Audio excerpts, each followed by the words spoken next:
할렐루야. 오늘도 예배 가운데 나신 여러분들 환영합니다. 주차의 공간이 좁아가지고 출구 안내를 하니까는 한편으로는 좋으면서도 한편으로는 이런 날도 올 수 있구나 감사하기도 하고 그렇습니다.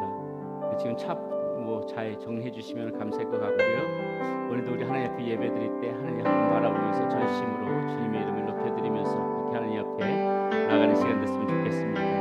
우리 시간 모두 함께 자리에 일어나셔서 우리 하나님 앞에 찬송과 영광 올려드리며 우리 하나님 앞에 예배 시작하겠습니다.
보라 내가 새 일을 행하리니 이제 나타날 것이라 너희가 그것을 알지 못하겠느냐.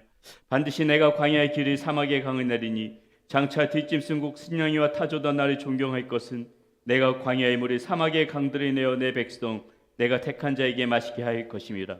이 백성은 내가 나를 위하여 지었나니 나를 찬송하게 하려 함이니라. 살아계신 아버지 하나님, 오늘도 우리의 예배를 하나님 받아주시옵소서. 전심으로 주 앞에 나갈 때 우리의 마음 가운데 하나님 찾아와 주셔서 우리의 주님을 느끼고 주님을 바라보게 하여 주시고 우리의 예배가 하나님이 기쁘게 드리는 그런 예배 되어지게 하여 주시옵소서. 우리 주 예수 그리스도의 이름으로 감사하며 기도드립니다. 할렐루야. 우리 함께 계속해서 찬양하실 때에 우리와 동행하시는 하나님, 우리 힘되시는 하나님을 의지하는 마음으로 힘차게 찬양하시면서 예배로 나아가도록 하겠습니다.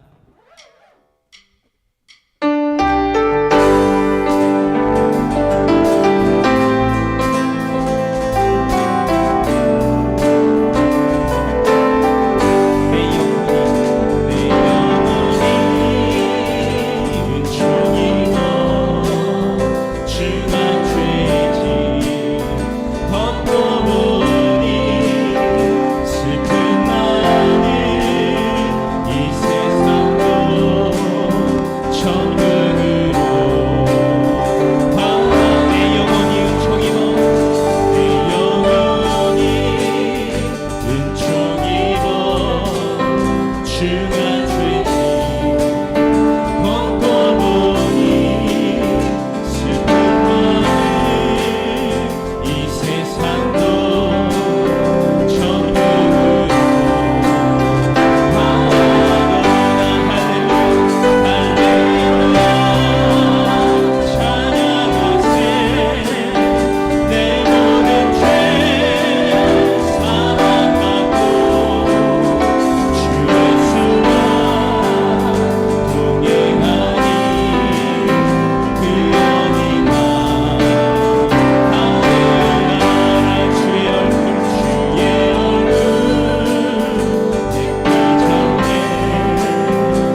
사는 우리 모두가 되기를 바랍니다. 우리 주님만이 우리의 전부이심을 고백하며 찬양 같이 하시겠습니다.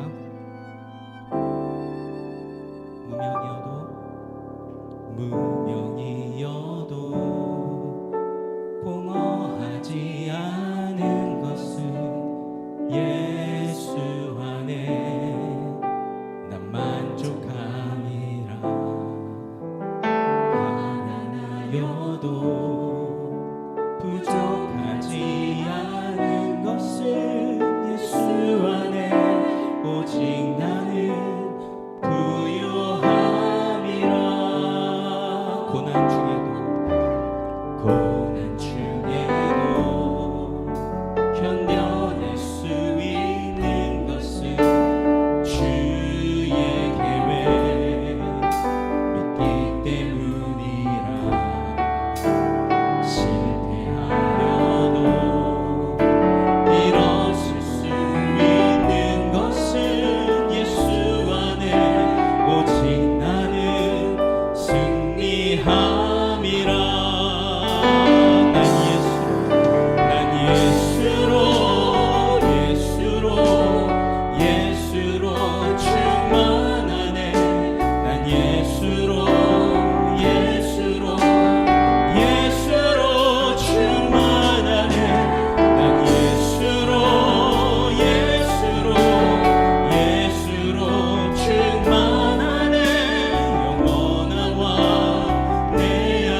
예수로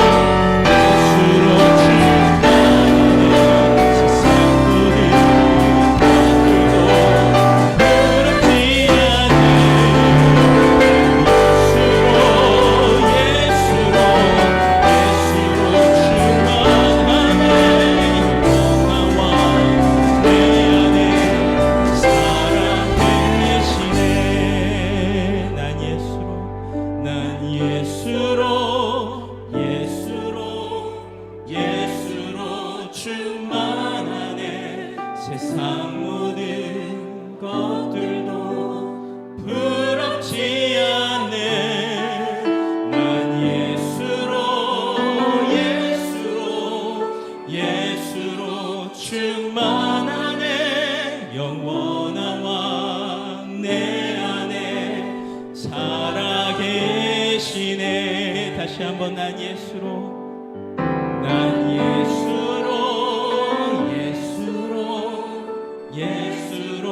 충만하네. 세상 모든 풍파도 두렵지 않네.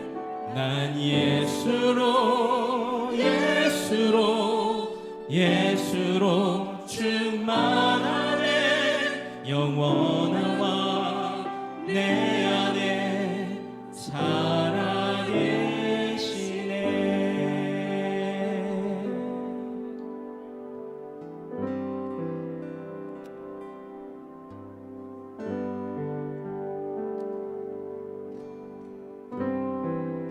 Because he lives, I can face tomorrow.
영광과 찬양을 받으시기에 합당하신 하나님 아버지, 아무런 조건 없이 우리를 사랑하시는 하나님 아버지의 은혜의 사랑을 감사드립니다. 우리를 죄에서 구원하시고 심판받아야 마땅한 죄인이었지만 십자가의 은혜로 죄사함을 받고 하나님의 자녀로 삼아주시고 성령과 동행하며 기도할 수 있는 특권을 허락하신 하나님께 감사드립니다. 오늘도 이 자리까지 인도하여 주심을 감사드리며 우리가 이곳까지 온 것도 오직 하나님의 은혜요, 우리가 할 수 있는 것은 오직 감사밖에 없음을 주님 앞에 고백합니다. 우리의 꿈과 소망도 우리의 계획과 생활도 모든 하나님의 섭리 아래 있음을 인정합니다.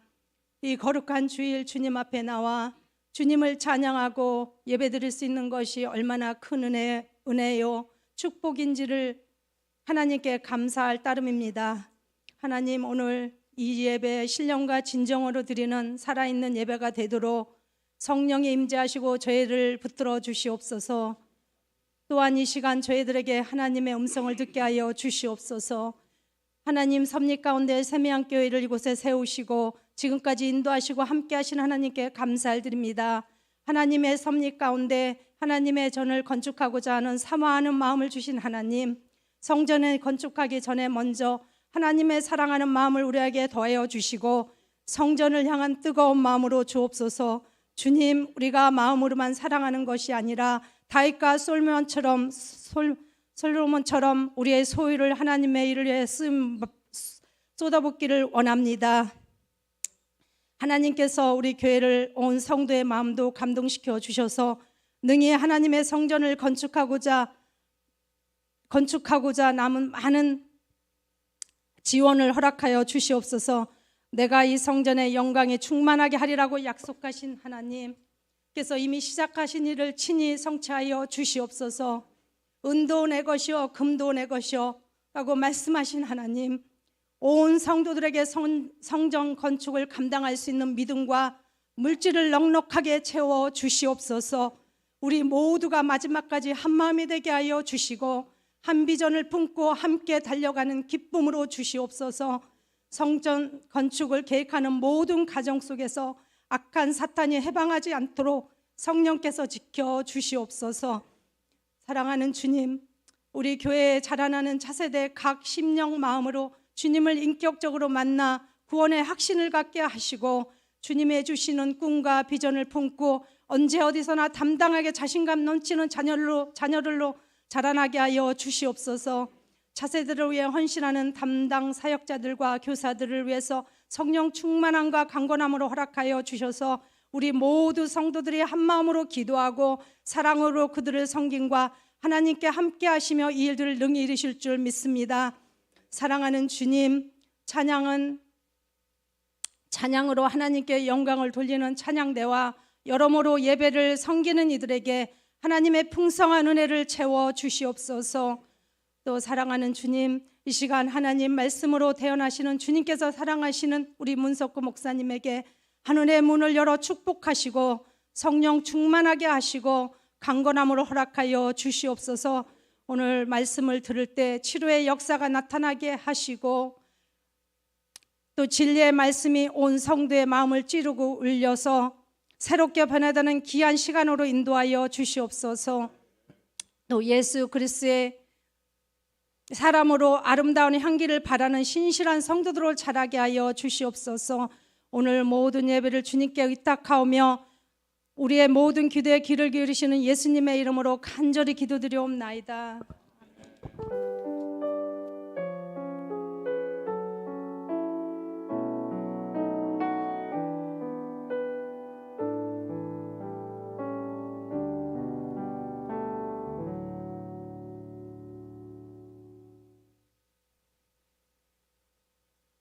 오늘 우리가 두 달마다 한 번씩 갖는 그러한 성만찬을 진행하면서 우리 주님을 기념하는 그런 시간 갖도록 하겠습니다. 하나님의 사랑과 은혜를 기억하며 떡과 잔을 나눕니다. 이 떡과 잔은 주님의 몸과 보혈을 상징합니다. 떡을 떼는 것은 주님의 찢겨진 살이요 나누는 자는 십자가에 흘리신 보혈의 피입니다. 모두 다 우리를 죄로부터 구원하시기 위한 하나님의 사랑과 예수 그리스도의 은혜가 이 떡과 잔에 담겨 있습니다. 그러므로 우리는 이 떡과 잔을 나눌 때마다 주님을 기억해야 할 것입니다. 이제 분병과 분잔을 시작하도록 하겠습니다. 받으신 후에는 드시지 마시고 가만히 주님의 사랑과 은혜를 생각하면서 묵상하시면서 가지고 계시면 감사하겠습니다.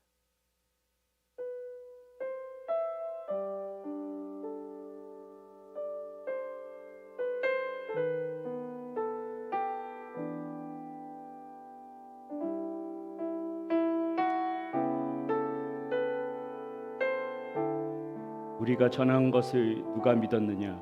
여호와의 팔이 누구에게 나타났느냐? 그는 주 앞에서 자라나기를 연한 숨 같고 마른 땅에서 나온 뿌리 같아서 고운 모양도 없고 통채도 없은즉 우리가 보기에 흠모할 만한 아름다운 것이 없도다. 그는 멸시를 받아 사람들에게 버림받았으며 강고를 많이 겪었으며 질고를 아는 자라. 마치 사람들이 그에게서 얼굴을 가리는 것 같이 멸시를 당하였고 우리도 그를 귀히 여기지 아니하였도다. 그는 실로 우리의 질고를 지고 우리의 슬픔을 당하였거늘 우리는 생각하기를 그는 징벌을 받아 하나님께 맞으며 고난을 당한다 하였노라. 그가 찔림은 우리의 허물 때문이요 그가 상함은 우리의 죄악 때문이라. 그가 징계를 받음으로 우리는 평화를 누리고 그가 채찍에 맞음으로 우리는 나음을 받았도다. 우리는 다 양 같아서 그릇 행하여 각기 제 길로 갔거늘 여호와께서 우리 모두의 죄악을 그에게 담당시키셨도다.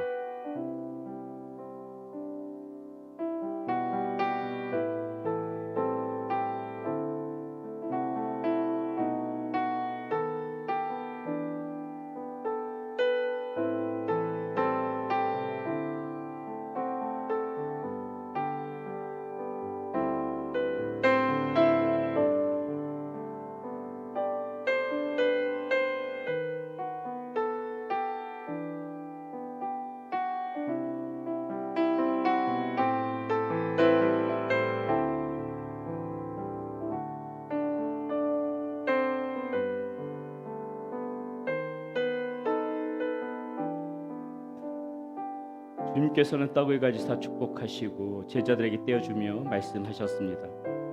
이것은 너희를 위하여 주는 내 몸이라. 너희가 이리 행하여 나를 기념하라. 떡을 취하시도록 하겠습니다.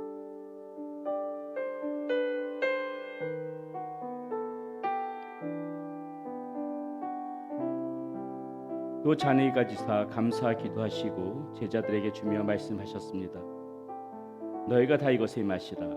이것은 죄사함을 얻게 하려고 많은 사람을 위하여 흘리는 바 나의 피 곧 언약의 피니라. 잔을 취하시도록 하겠습니다.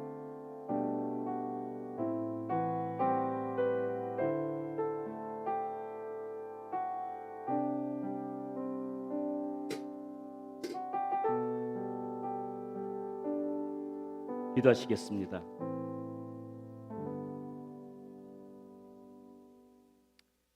주님, 이 시간에 주님의 사회가 피를 통하여서 오늘 우리와 함께 하시며 우리를 용서하여 주시고 부활의 소망을 확인하게 하여 주시니 감사합니다.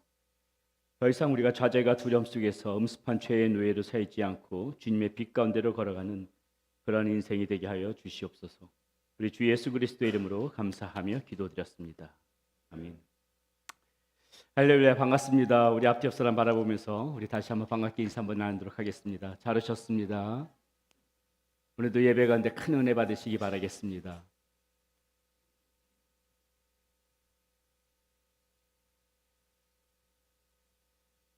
우리 마을 모임이 우리 격주나 한 번씩 잘 진행되었습니다. 우리 지난주에도 마을 모임 통해서 많은 분들이 같이 함께 나누고 기도 나누고 그랬던 것으로 알고 있습니다.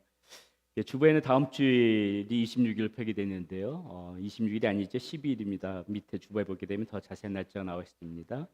다음 주일에 다시 이제 우리가 그 마을 모임 갖도록 하겠습니다. 어제 토요일 날 우리가 우리 교회 처음으로 청년부 모임을 가졌습니다. 우리 최정 목사님 주관으로 청년부 모임을 가졌는데 자그마치 청년이 몇 명이 나왔느냐? 7명이 나왔어요. 7명. 네, 7명. 여러분은 안 놀라시는군요. 여러분이 안 놀라시면 제가 놀랍니다. 우리 교회에서 청년부 7명이 나왔다는 것은 작은 숫자가 아니에요. 그래서 7명이 나와서 같이 교제도 나누고 기도도 하고 말씀 공부도 하고 그러는데 얼마나 바람직한지 모르겠습니다. 우리 최정 목사님이 어제 있었던 일도 저에게 말씀해 주신데 제 가슴이 너무나도 벅차오르더라고요. 그래서 우리의 교회도 앞으로 이렇게 청년들이 힘있게 그렇게 함께 해나가면서 이곳에서 말씀 잘 배우고 우리 주님 만나고 주님 안에서 이렇게 인생의 목표를 정하고 이렇게 살아가는 모든 청년들이 될 수 있도록 여러분 계속해서 기도해 주시면 감사하겠고 기도만 하시지 마시고 청년들 토요일마다 이제 2주에 한 번씩 모이니까는 간식이라도 이렇게 먹으라고 또 이렇게 또 여러 음식도 대접해 주시고 그러면 참 좋을 것 같습니다. 아멘. 네, 아멘. 예, 감사하고요. 우리 청소년부 유스 락인이 2월 24일부터 25일 교회에서 있습니다. 계속해서 여러분 기도해 주시면 감사하겠고요. 우리 지난주 우리가 이제 처음으로 그 2024 비전에 관해서 여러분에게 설교 말씀을 드렸습니다. 말씀드린 대로 우리 마중무에 헌금을 드릴 수 있는 그 예물 봉투가 뒤에 준비되어 있으니까는 마음에 감동되실 때마다 이렇게 하나님 앞에 예물 드리시면 되겠습니다. 신년 신방 신청 계속해서 받고 있습니다. 예, 우리 김용관 전도사님에게 신청해 주시면 감사하겠고요. 성경 통독 필요하신 분들 통독표 뒤에 비치되어 있으니까는 가져가시면 되겠습니다. 그 마을 모임과 그다음에 교회 동정 및 중보기도 제목, 교회 주요 행사 주보 참고해 주시면은 감사하겠습니다. 오늘 우리에게 주신 하나님 말씀 함께 봅니다. 우리에게 주신 하나님의 말씀은 창세기 5장 21절부터 24절까지 말씀 가지고 함께 나눕니다. 창세기 5장 21절부터 24절까지 말씀. 우리 모두 함께 자리에 일어나셔서 한 목소리로 함께 말씀 교독하도록 하겠습니다.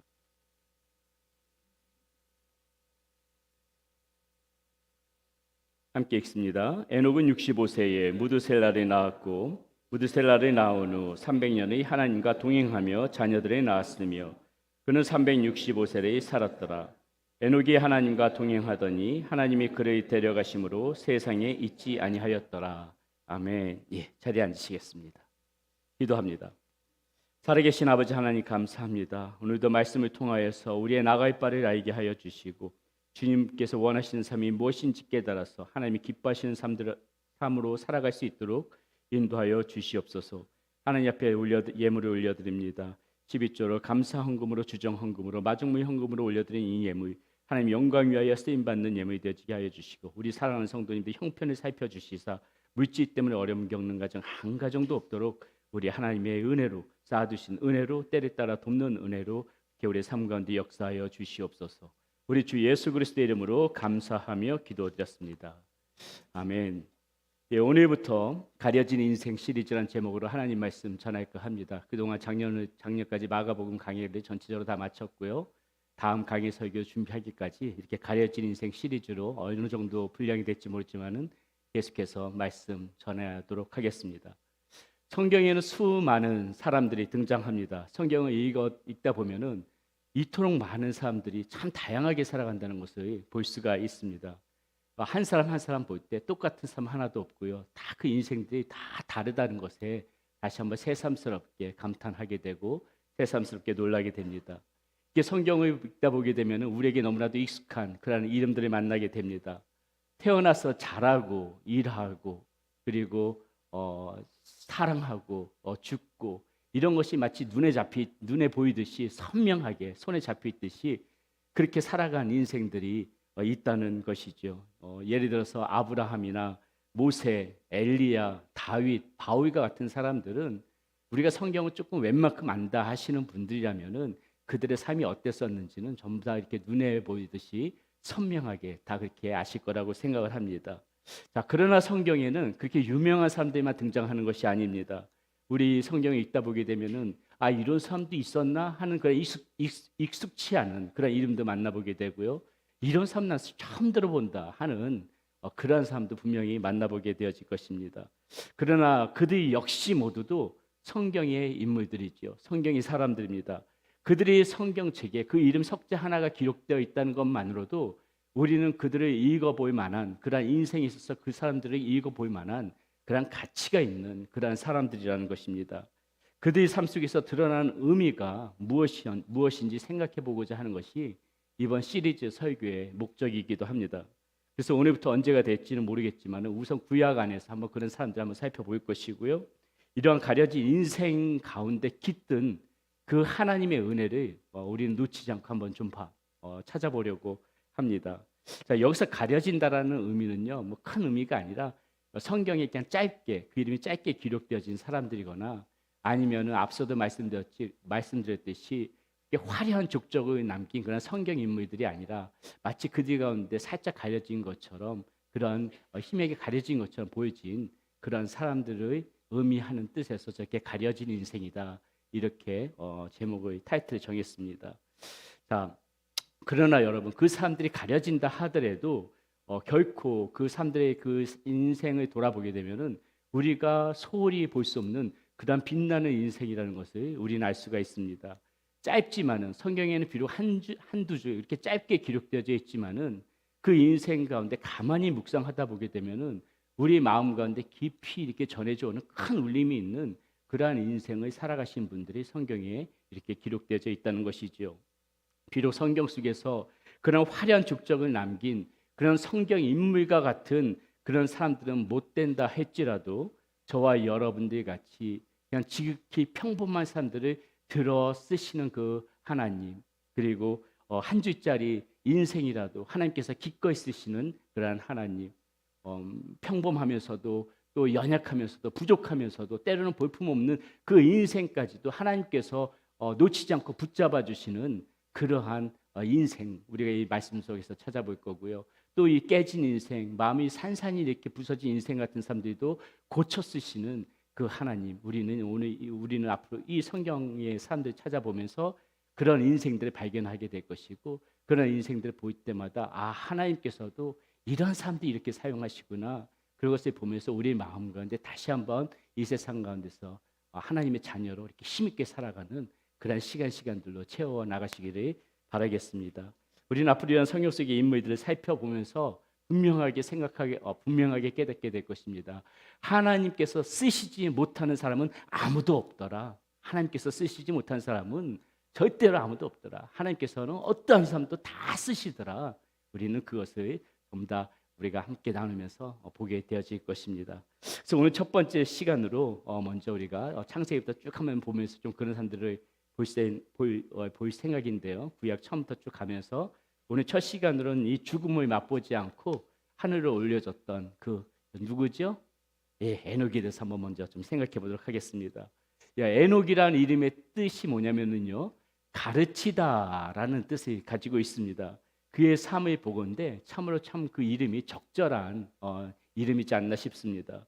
에녹은 오늘 이 시대를 살아가는 우리들에게 어떠한 삶이 바른 하나님의 자녀의 삶인지 그것을 가르쳐 주고 있는 그런 삶이라고 할 수가 있습니다. 그가 어떠한 삶을 우리에게 가르쳐 주고 있는가가 오늘 우리가 함께 나눌 내용이기도 합니다. 자, 그 전에 먼저 우리가 에녹에 대해서 살펴보기 전에 에녹이 살아갔던 이 시대를 먼저 우리가 반드시 짚어보고 넘어갈 필요가 있을 것 같습니다. 에녹은 어떤 시대를 살아갔을까? 자, 에녹이 살아갔던 시대에 관해서 말씀 가운데서 충분한 설명을 해주고 있지는 않지만은, 그러나 아담 이후에 에녹까지 그리 길지 않은 시간 속에서 그 사람들이 그 사이에 얼마나 타락하고 얼마나 죄악된 그런 모습들이 보여졌는지를 우리가 알 수 있는 부분들이 성경에 이미 또 기록되어 있다는 것을 보게 됩니다. 그것은 아담과 하와의 타락 이후로 충분히 예견되어졌던 일이고요. 자, 어떻게 성경들이 그 에녹 전에 어떤 부분들이 나와 있을까? 먼저 최초의 살인이라고 할 수 있는 가인이 아벨을 죽인 그러한 사건이 일어나지요. 하나님께서는 자신의 재물을 바치지 않아서 분통을 터뜨리고 있는 가인에게 창세기 4장 7절에서 이렇게 말씀하시는 것을 볼 수가 있습니다. 이렇게 말합니다. 네가 선을 행하면 어찌 낫에 들지 못하겠느냐? 선을 행하지 아니하면 죄가 문에 엎드려져 있느니라. 죄가 너를 원하나 너는 죄를 다스릴지니라.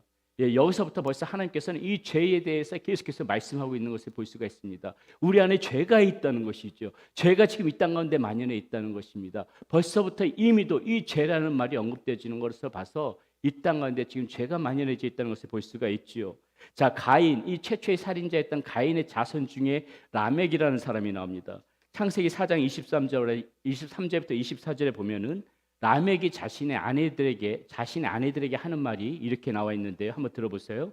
라멕이 아내들에게 이르되 아다와 실라여 내 목소리를 들으라. 라멕의 아내들이여 내 말을 들으라. 나의 상처로 말미암아 내가 사람을 죽였고 나의 상함으로 말미암아 소년을 죽였도다. 가인을 위하여는 벌이 700인데 라멕을 위하여는 벌이 77배 이리로다. 이렇게 지금 이야기하고 있어요. 자, 이 말은 무엇이냐면요.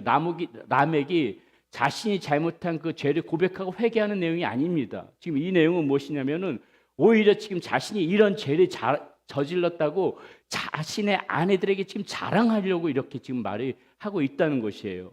자신이 무슨 이유 때문인지 모르지만 조그만 상처를 하나 입었습니다. 이 조그만 상처를 하나 입은 것 때문에 전도 양양한 젊은이들을 내가 죽였노라고 지금 그렇게 호기롭게 이야기하고 있는 것이 바로 지금 이 내용이라는 것입니다. 죄에 대하여 어떠한 둔감성도 없고 죄에 대해서 어떠한 양심의 가책도 없는 것이 지금 이 라멕의 말 가운데 나타나고 있다는 것이지요.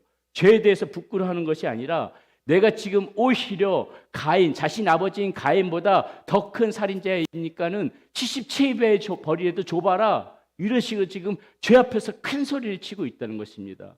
이 시대가 그 정도로 지금 죄가 만연되어져 있는 그런 시대라는 것이에요.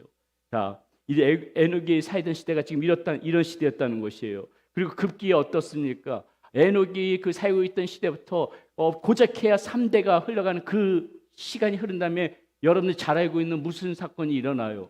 하나님께서는 더 이상 이 땅 가운데 그 만연되어져 있는 그 죄들을 두고 볼 수 없으니까 무슨 일을 일으키십니까?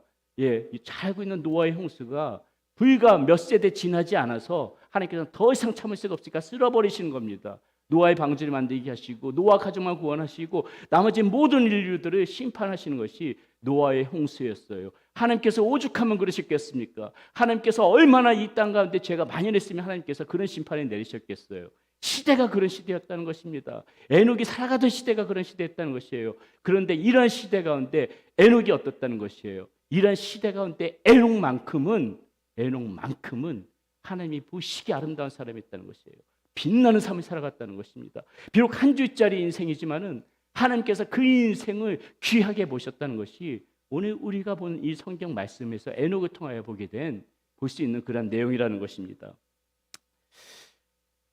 마치 하나님께서 어떻다는 거예요? 에녹, 너를 이 땅에서 내가 이렇게 이 어두운 세상 속에서 네가 살고 있는 것이 내 마음이 안쓰럽다. 마치 에녹이 이 땅과 살고 있는 것이 안타깝다는 듯이 그렇게 에녹을 어느 날 호련히 그렇게 하나님께서 데리고 가셨다는 것이에요. 낳고 죽고를 반복하는 이런 창세의 역사 속에서 에녹은 죽음을 보지 않고 하나님께서 데려가신 사람으로 성경은 지금 그렇게 기록하고 있다는 것입니다.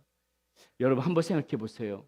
사람이 죽음을 맛보지 않고 그렇게 하나님이 데려가신다면 좋을까요? 안 좋을까요? 좋으면 1번, 안 좋으면 2번.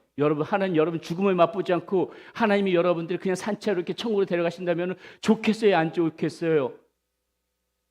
좋지요. 네, 좋지요. 이것처럼 우문이 어디 있습니까? 이것처럼 우문이 어디 있어요? 죽음은 이 육신이 입고 태어난 사람이라면 누구나 두려워하는 건데 이 아프지도 않고 죽음도 맛보지 않고 하나님께서 산채로 그대로 천국으로 데려가신다면 이보다 좋은 일이 어디 있겠습니까? 에녹이 그런 지금 은혜를 누렸다는 거예요. 그런 축복을 누렸다는 겁니다. 세상에서 에녹만큼 큰 복을 받을 사람이 어디 있냐는 것이에요. 자, 그렇다면 도대체 우리가 여기서 궁금하지 않을 수가 없죠. 도대체 에녹이 어떻게 했길래, 도대체 에녹의 삶이 어떻길래 하나님께서 이렇게 큰 은혜를 베풀어 주셨을까? 도대체 에녹이 어떻게 살아갔길래 하나님께서 에녹에게 그렇게 큰 복을 주셨을까? 이거 궁금하지 않을 수가 없는 것이죠. 자, 에녹이 하나님으로부터 이토록 사랑을 받는 이유 무엇일까요? 첫 번째, 에녹은 하나님과 동행하는 사람이었다는 것입니다. 에녹은 하나님과 동행하는 사람이었어요. 자, 오늘 본문 22절 보겠습니다. 무드셀라를 낳은 후 300년의 하나님과 동행하여 자녀들을 낳았으며, 지금 이렇게 창세기 오늘 그 말씀 5장 22절에 보면 나와 있고요. 또 24절에서도 이렇게 나오죠. 자, 에녹이 하나님과 동행하더니 하나님이 그를 데려가심으로 세상에 있지 아니하더라. 이 말씀 가운데서 계속해서 지금 반복하고 있는 말이 무엇이에요? 에녹이 어떻게 했다? 하나님과 동행했다. 하나님과 동행했다. 자, 하나님께서 에녹이 죽음을 보지 않게 하고 데려가신 이유가 이와 같이 하나님과 동행하는 사람이었다는 것입니다. 이 본문을 보면서 눈치 빠르신 분들 하면 이렇게 질문할 수가 있을 것이에요. 목사님, 이 말씀 보니까는 에녹이 죽지 않고 하나님께로 갔다는 말이 지금 어디 나옵니까? 하나님이 데려가셨다는 말은 죽은 다음에도 갈 수가 있잖아요. 그렇게 질문할 수도 있는 분들이 계실지 모르겠지만은 잠깐만 참으세요. 이따가 정확하게 그랬다는 것을 다른 본문을 통해서 제가 확인을 시켜드리도록 하겠습니다. 자, 그렇다면 하나님과 동행한다는 것이 과연 무슨 의미일까? 자, 동행을 뜻하는 단어가요, 할라크라는 단어인데 이 뜻의 의미는 뭐냐면은 여러분들이 잘 알고 있는 함께 걷다 이런 뜻도 있지만은 어떠한 일이 행하다 이런 뜻도 가지고 있습니다. 자, 우리가 눈에 보이지 않는 하나님, 우리가 느낄 수 없는 하나님과 함께 걸어간다는 거, 이거 잘 무슨 의미인지 좀 애매모호하잖아요. 그렇죠? 자, 하나님과 동행한다는 것은 무엇입니까? 좀 더 구체적인 의미는 무엇이에요? 하나님의 그 말씀을 듣고 하나님의 뜻을 쫓아 따라가는 삶, 이게 하나님과 동행하는 삶 아니겠습니까? 양이 목자의 음성을 들으면서 따라가듯이 우리가 수시롭게 하나님의 마음을 깨닫고 하나님의 말씀을 듣고 하나님의 말씀에 순종하면서 그 따라가는 삶, 이것이 하나님과 동행하는 삶이라는 것이죠.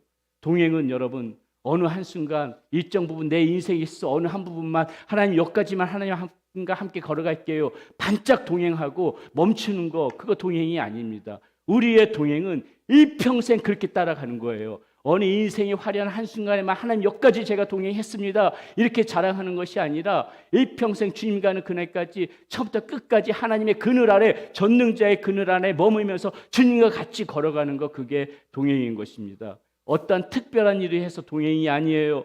평범한 일상 속에서 그냥 하나님의, 우리가 그냥 일반적으로 이렇게 살아가면서 밥 먹고 자고 일어나고 앉고 눕고 직장에서 일하고 학교에서 공부하고 이렇게 살아가는 평범한 일상 속에서 하나님을 생각하고 또 하나님을 사랑하고 때로는 하나님의 말씀을 읽다가 눈물을 짓기도 하고 살다가 힘들고 어려우면은 하나님 앞에 그 위로와 격려를 받으면서 다시 한번 오늘도 내가 하나님의 자니까 힘을 내야지, 내가 다시 한번 하나님이 나를 도와주실 것을 믿고 오늘도 힘차게 살아야지, 이렇게 하나님은 우리의 평범한 일상 속에서 생각하고 마음에 품고 살아가는 거, 이런 게 동행이라는 것이에요. 특별한 것이 아닙니다. 대단한 것이 아니에요.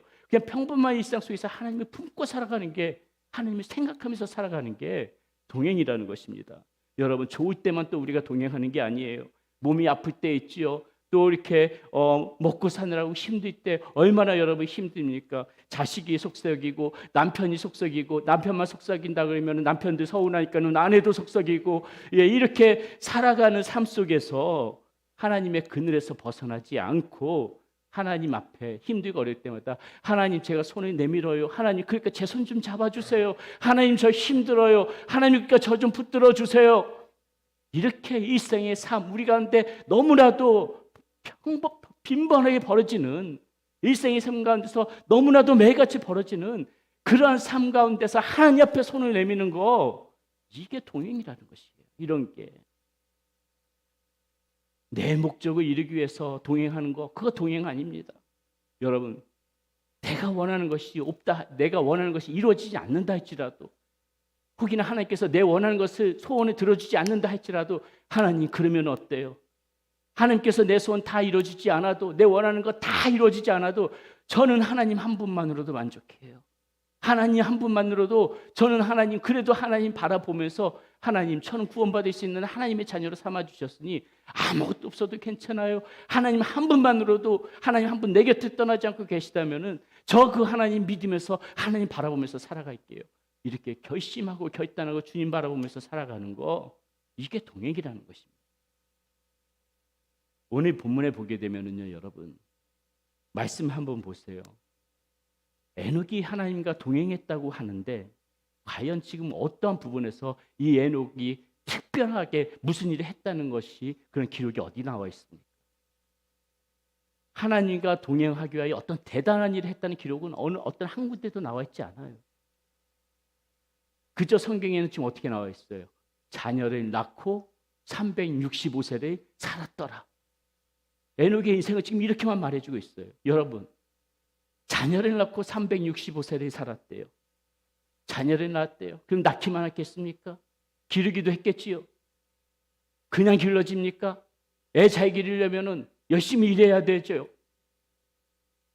그러니까 에녹 어떻게 살았다는 거예요? 저와 여러분들 같이 이 에녹이 동행했다는 것은 저와 여러분들 같이 평범한 일상의 삶을 살아가면서 그렇게 하나님과 동행했다는 것이에요. 여기서 성경이 에녹이 하나님과 동행했다 이렇게 말하는 것은 그저 이렇게 평범한 삶의 일상 속에서 하나님을 바라보면서 그렇게 하나님을 떠나지 않고 살아갔다는 것입니다. 기도하고 성경을 읽을 때만 동행하는 것이 아니라 일상의 하나님과 교제하는 삶, 그런 삶을 지금 에녹이 살아갔다고 이야기하고 있는 것이에요. 낮에는 하나님과 동행하고 밤에는 하나님 잠깐만요. 오늘 밤 됐으니까 이쯤에서 헤어지죠. 저하고 같이 가면 굉장히 곤란한 일이 생깁니다. 이렇게 살아가는 것이 아니었다는 것이죠. 언제나 낮이나 밤이나 어떠한 상황에서든지 하나님과 일상의 삶 가운데 같이 걸어갔던 사람, 그 사람이 에녹이었다는 것입니다. 사랑하는 여러분, 그러므로 여러분 특별하게 하나님과 동행하려고 하지 마십시오. 대단하게 하나님과 동행하려고 하지 마세요. 나중에 애들 다 키워놓고 돈 좀 조금 더 벌어놓고 은퇴 자금도 좀 만들어놓고 또 시간에 여유가 생기면은 하나님 조금만 기다리세요. 그때 제가 멋지게 하나님과 동행할게요. 이러지 말라는 것입니다. 이러지 말라는 것이에요. 오늘 하루하루 살아가면서 내 일상의 삶 가운데에서 그렇게 하나님과 같이 동행하라는 것이에요. 힘들 때는 푸념하기도 하고 하나님 앞에 힘들 때 하나님 저 힘들어요. 하나님 저 좀 편하게 해주시면 안 돼요? 하나님 저 지금 어려워요. 좀 도와주시면 안 돼요? 이렇게 힘들 때 푸념도 하세요. 일상의 삶 가운데서. 또 신나고 좋은 일이 생기면 하나님 앞에 수다도 떠시란 말입니다. 하나님 저한테 이렇게 좋은 일이 생겼어요. 하나님 기뻐요. 아 오늘은 행복합니다. 소소한 행복이 있어요. 이렇게 신날 때는 하나님 앞에 수다도 떨고 힘들 때 푸념도 하고 살아가면서 제가 무슨 말씀을 드리고 싶어 하는지 아시죠? 일상의 삶에서 하나님 이렇게 생각 좀 하고 하나님 마음에 품고 하나님 내 곁에 가까이 있다는 생각으로 그런 마음으로 살아가는 것이 하나님과 동행하는 것이지 마치 거창하게 특별하게 대단하게 무엇을 해야만 하나님과 동행하는 거 그거 아니라는 것이에요. 일상의 삶에서 동행하자는 것입니다. 이렇게 동행하기 위해서 그렇다면 우리에게 필요한 것이 무엇이에요? 소통이겠죠. 하나님과 뭔가 하나님의 생각과 마음을 알아야지. 또 하나님이 내 인생 가운데 어떤 계획을 세워주신지 알아야지. 또 내 속내도 하나님 앞에 말씀드릴 수 있는 거고 그게 뜻에 맞춰가기 위해서 그래서 우리가 기도하자고 하는 것이잖아요.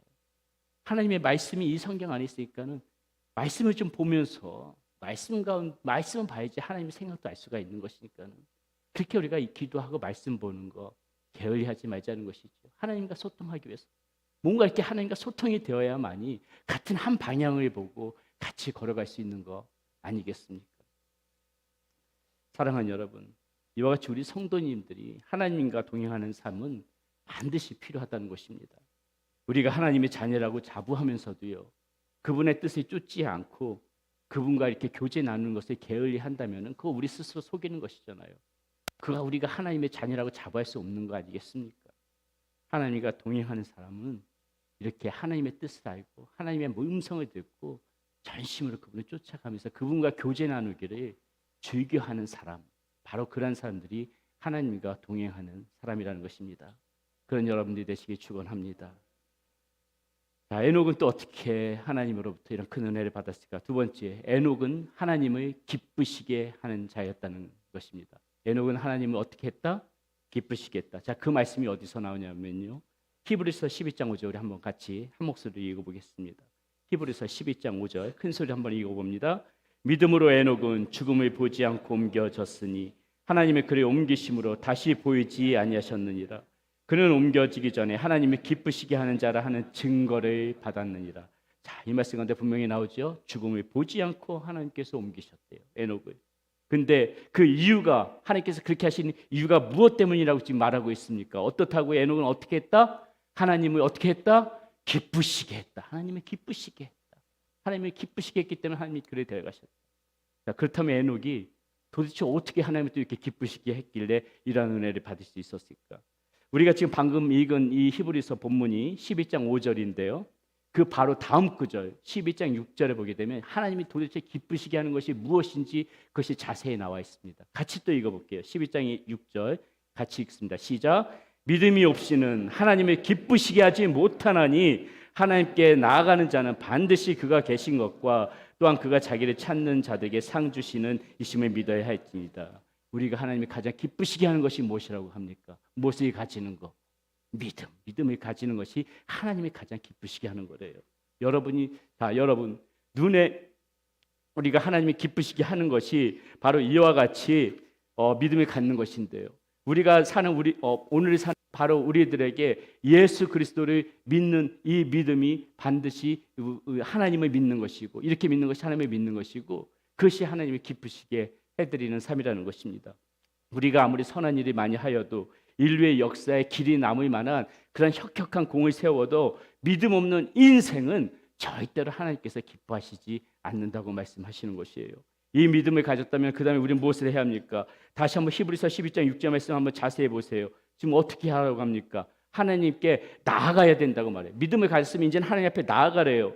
하나님이 나아갈 때 그가 계시다는 것을 의심하지 말고 확신한 상태에서 그렇게 하나님을 나갈 때 하나님께서 기뻐하신다는 것입니다.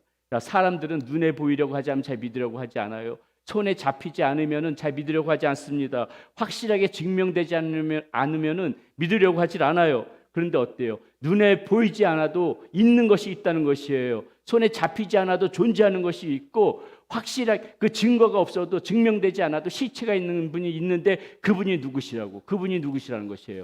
그분이 바로 하나님이시라는 것이에요. 눈에 보이는 것을 믿지 못하고 시체를 확인하고 싶어 했던 예수님의 제자가 있었죠. 누굽니까? 도마죠. 도마가 뭐라 그래요? 도마는 예수님의 부활을 믿지 못하고, 내가 예수님의 못자국나 손가락 옆구리에 이 창자국에 손을 놓아야 내가 믿겠다고 그렇게 말했던 사람이 도마입니다. 그때 예수님께서 이렇게 말씀하세요. 도마에게 이르시되 내 손가락을 이리 내밀어 내 손을 보고 내 손을 내밀어 내 옆구리에 넣어보라. 그리하여 믿음 없는 자가 되지 말고 믿는 자가 되라. 도마가 대답하여 이르되 나의 주님이시여 나의 하나님이시니이다. 예수께서 이르시되 너는 나를 본 거로 믿느냐? 보지 못하고 믿는 자들은 복되도다 하시니라. 이렇게 말합니다. 우리가 이렇게 하나님이 계시다는 사실을 믿음으로 확신할 때 하나님이 이렇게 기뻐하신다는 것이에요. 자, 하나님께 나아갔습니다. 하나님께서 계시다는 확신도 가졌습니다. 그 다음에 무엇을 하라고 해요? 그 다음에 무엇을 하라고 합니까? 하나님을 찾으래요. 하나님을 찾으래요. 하나님의 자신을 찾는 자들에게 상 주시는 이심임을 분명히 믿어야 할 거라고 말하고 있습니다. 여러분, 하나님을 찾는다는 것이 무엇이에요? 지금도 살아 역사하시는 하나님 앞에 바짝 엎드리는 것입니다. 이제부터 하나님의 그 말씀에 내가 순종하면서 살겠습니다 하는 그런 결단하는 마음을 갖는 것이 하나님을 찾는 것이에요. 하나님의 인도하심을 구하겠다는 것입니다. 바울처럼 내가 죄인 중에 계수임을 알고 하나님 앞에 회개하고 돌아와서 죄인임을 고백하고 그렇게 하나님 앞에 나오는 것, 그게 하나님을 찾는 것이에요. 목마른 사슴이 시냇물을 찾듯이 저 하나님 없이는 단 하루도 살 수 없습니다. 하나님께서 저와 함께 하시지 않으면 저는 한순간도 하나님 견딜 수가 없어요. 이러한 마음으로, 간절한 마음으로 날마다 매일같이 하나님의 이름을 부르며 하나님을 생각하는 것, 그게 하나님을 찾는 거라는 거예요. 그게 하나님을 찾는 것입니다. 시편 53편 2절에서 다윗이 하나님 이렇게 이야기하잖아요. 뭐라고 이야기합니까? 하나님이 하늘에서 인생을 굽어 살피사 지각이 없는 자와 하나님을 찾는 자가 있는가 그걸 보여하신지. 하나님은 지금 보신다는 거, 굽어 살펴보시면서 누가 나를 찾고 있나? 하나님께서 지금 그걸 지금 보고 계신다는 거예요. 지금도 하나님을 찾는 자들을 하나님께서는 찾고 계시다는 것입니다. 이렇게 하나님을 찾을 때 뭐라고 해요? 하나님이 우리에게 상을 주시겠다고 말씀하세요. 자, 그렇다면 하나님께서 우리에게 주신 상이 무엇일까? 성경은 당신을 찾는 자에게 주시는 상이요, 무슨 상이냐면은 하나님 당신 자신을 주겠다고 얘기를 합니다. 대단하지 않습니까? 내가 나를 찾는 자에게 상을 줄 건데 어떤 상을 줄 거냐면은 시시한 금은보화 이따위가 아니야. 내가 상을 줄 건데 나를 줄게. 하나님 나를 너한테 줄게. 제 말이 아니에요. 예레미야 29장 봅시다. 예레미야 29장에서 이렇게 말씀하세요. 11절 13절에 보면은 보세요. 여호와의 말씀이니라. 이 말씀 잘 보세요. 너희를 향한 나의 생각을 내가 아나니 평안이요 재앙이 아니니라. 너희에게 미래와 희망을 주는 것이니라. 너희가 내게 부르짖으며 내게 와서 기도하면 내가 너희들의 기도를 들을 것이요 너희가 온 마음으로 나를 구하면 나를 찾을 것이요 나를 만날 것입니다. 나를 만날 것이다. 찾으면 만난다. 하나님이 찾아오신다는 거예요. 우리가 세상에 어떤 상이 하나님을 만나는 것보다 귀한 가치가 있겠습니까? 우리가 하나님을 찾으면은 하나님이 우리 인생 가운데로 들어오신다는 것이에요. 그리고 하나님이 우리 인생 오시면 무슨 일이 벌어진다는 겁니까? 지금 이 말씀처럼 우리 삶의 미래와 희망이 분명히 열려지게 된다는 것이고, 하나님이 우리 인생 가운데 들어오시면 미래와 희망을 열어주신다고 지금 말씀하시잖아요. 예레미야에서 우리 인생 가운데서. 이보다 귀한 상이 어디 있습니까? 하나님이 찾아오시면 쉽게 말하면 모든 문제들 다 풀려진다는 거예요. 미래와 희망이 열려지는 거예요. 사랑하는 여러분, 그러므로 우리는 때를 놓치지 말아야 됩니다. 지금이 바로 하나님의 찾을 때예요. 나중에가 아니라 지금이 바로 하나님의 찾을 때고, 지금이 하나님을 만날 때라는 것입니다. 이사야 55장 6절 분명히 그 말씀하고 계시죠. 함께 읽어봅시다. 너희는 여호와를 만날 만한 때에 찾으라. 가까이 계실 때에 그를 부르라. 지금 이렇게 말하잖아요. 저는 여러분들이 오늘 이 자리에 예배드리러 오시기까지 어떤 마음으로 오셨는지 모르겠습니다. 어떤 분들은 주일이니까 당연히 예배드리러 가야지, 그렇게 당연한 마음으로 오신 분들도 계실 것이고요. 혹시나 이 자리에 그런 분들이 계실지 모르겠지만은 갈까 말까 망설였다가 에라 가자 하고 오신 분들도 계실지 모르겠습니다. 여러분이 어떠한 이유로 오셨든지 간에요. 그러나 분명한 것은 무엇이냐? 오늘 이 자리에 여러분이 오셨다는 것은 지금 여러분들 곁에 가까이 하나님이 계시다는 것이에요. 하나님을 그래서 우리가 찾아야 되는 것이고, 지금 바로 이 순간이 하나님을 만날 만한 때라는 것입니다. 이렇게 하나님이 계시다는 것을 알고 하나님께 나와서 하나님을 찾는 자들이 바로 하나님을 기쁘시게 하는 그러한 자들이라는 것입니다. 에녹이 이렇게 살았기 때문에 하나님께서 기뻐하셨다는 것이에요. 사랑하는 여러분, 우리는 오늘 첫 시간으로 이 에녹에 관해서 나누었습니다. 성경에 그렇게 길지 않게 비록 짧게 언급되어진 에녹이지만은 오늘날처럼 이 죄가 만연한 세상 속에서 하나님과 동행하는 삶이 무엇인지, 하나님이 기쁘시게 하는 삶이 무엇인지를 보여준 그러한 삶을 살아간 결코 간과할 수 없는 그러한 사람이라는 것을 우리는 보게 됩니다. 평범한 일상에서 늘 하나님을 생각하면서 하나님과 동행했던 에녹, 하나님이 계신 것에 대한 확신을 가지고 하나님께 나아갔던 에녹, 끊임없이 간절히 하나님을 찾았던 에녹, 그 믿음 때문에 하나님이 기쁘시게 했던 에녹. 이번 한 주도 우리가 이 에녹을 생각하면서 우리도 이렇게 하나님과 동행하고 하나님을 기쁘시게 하는 삶을 살아가는 여러분들이 되시기를 축원합니다. 오늘 우리 말씀 생각하면서 우리 함께 앞서 불렀던 찬양, 우리 충만이란 찬양인데요, 이 찬양 함께 하나님 앞에 올려드립니다. 예수님만으로도 충만한 그런 삶, 예수님과 동행하고 예수님의 따라가는 그 삶, 이 충만한 삶만 있으면은 우리가 정말 하나님께서 우리의 삶을 기쁘게 보실 것이라고 생각합니다. 우리 찬양 함께 가사의 의미를 생각하면서 찬양합니다.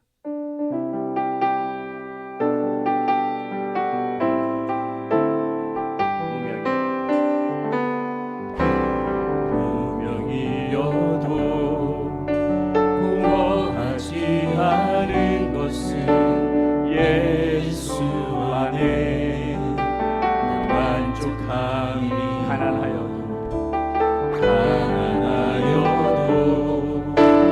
부족하지 않은 것은 예수 안에 오직 나는 부요함이라. 고난 중에도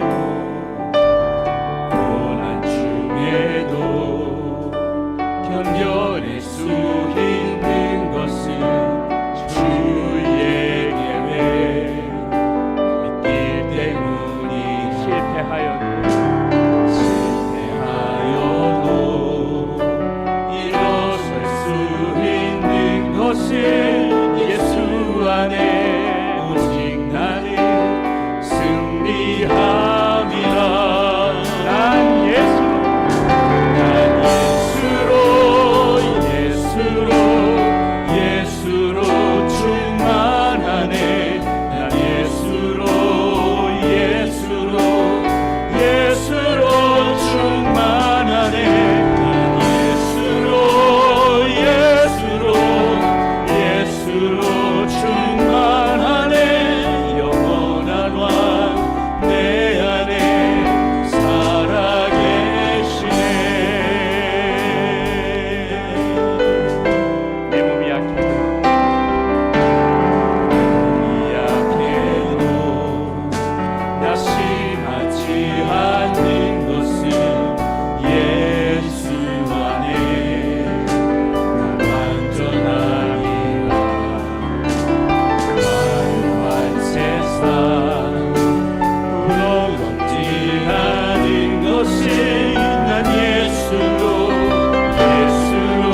왕 내 안에 살아계시네. 사랑하는 여러분, 하나님과 동행하는 삶 대단하고 어떠한 특별하고 화려하게 살아가는 것만이 동행하는 것이 아닙니다. 그저 우리의 평범한 일상 속에서 그렇게 매일같이 일상의 삶 가운데서 직장에서 가정에서 사업장에서 학교에서 살아가면서 그렇게 때로 힘들면 하나님 앞에 분영도 하고 신나고 즐거운 일이 있으면 하나님 앞에 수다도 떨면서 그렇게 하나님 앞에 손 내밀고 하나님의 그늘에서 벗어나지 않고 하나님 생각하고 하나님 마음을 품고 살아가는 것, 그거가 동행입니다. 하나님을 기쁘시게 하는 삶, 믿음 반드시 있어야 되죠. 예수 그리스도 믿는 믿음이 우리 가운데 있고 거기만 만족하지 않고 하나님이 계시다는 그 확신 가운데 하나님 앞에 나아가서 하나님을 찾는 삶, 하나님 그 삶 기쁘게 받으신다고 말씀하셨습니다. 그런 인생 살아가는 여러분 되시기를 바라겠습니다. 그렇게 하나님을 동행하며 하나님을 기쁘게 해드리는 삶 살아가는 여러분들 되시기를 바랍니다. 내가 그런 삶 살아가겠노란 마음으로 우리 시간 그런 결단하는 마음을 담아서 하나님 앞에 기도하며 나가겠습니다. 기도합니다. 살아계신 아버지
하나님 우리의 삶이 비록 화려하지 못해도 부족하고 연약하고 때로는 보잘것이 없어도 하나님 그 한 줄짜리 인생도 쓰시는 분이 우리 하나님이심을 믿습니다.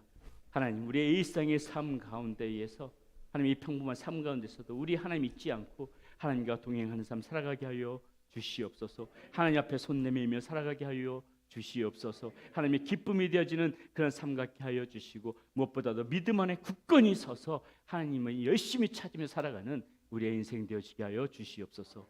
이제는 우리 주 예수 그리스도의 은혜와 우리 하나님의 크신 사랑과 성령님의 위로하심과 감동하심과 역사하심이 이제 하나님과 동행하고 우리 하나님을 기쁘게 해드리는 삶의 살기를 소원하는 우리 사랑하는 성도님들의 머리 위에와 그 가정 가운데 우리들의 자녀들 가운데 모든 선교사님들 가운데 주님의 몸된 교회 가운데 함께하여 주시기를 우리 주 예수 그리스도의 이름을 받들어 간절히 축원하옵나이다.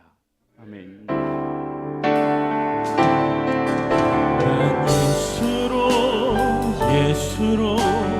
예수로 충만하네.